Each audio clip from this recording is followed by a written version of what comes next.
હાલમાં સોશિયલ મીડિયામાં એક વિડીયો જબરદસ્ત વાયરલ થયો છે. એક પંજાબથી આવેલો ટ્રક છે અને એના ઉપર ભીંડરાવાલેનો ફોટો છે અને ગુજરાતમાં જે કોઈ પણ વ્યક્તિ છે એને કહે છે કે પહેલાં તું આ ભીંડરાવાલેનો ફોટો જે છે એ તું ડિલીટ કર.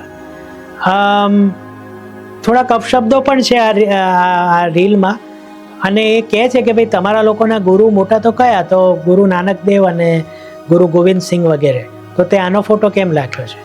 હવે જે લોકોને ખ્યાલ નથી, એ ભીંડરાવાલે એ જ્યારે 1980ના દાયકામાં પંજાબમાં ખાલિસ્તાની આતંકવાદે જોર પકડ્યો હતો ત્યારે આ ભીંડરાવાલે એનો સર્વોચ્ચ લીડર હતો. જે અમૃતસરમાં સુવર્ણ મંદિર છે એમાં છુપાઈ ગયો હતો અને જનરલ વૈદ્યની આગેવાનીમાં આપણું લશ્કર સુવર્ણ મંદિરમાં ઘૂસ્યું હતું અને આ ભીંડરાવાલેને એમને ઠાર માર્યો હતો. मैं इसको पहले भी सेठ को बोला था महाजन के तार दो, कोई और देशभक्ति की संगवाली का नंबर वो फोटो तुमने गलत लगाया. चल देता है जरा दोस्त, पता है क्या मना करते हैं, हमारे को दिक्कत है. मैंने पहले जब मेरे को 6-7 महीना उस गाड़ी पे आए, मैंने उसको पहले बोल दिया वहाँ यार फोटो निकाल दो, गुरु की निकाल लो, कोई मर्जी निकाल दो. देखो कोई तुम्हारा गुरु कौन है? गुरु गुरु नानक, गुरु गोविंद सिंह.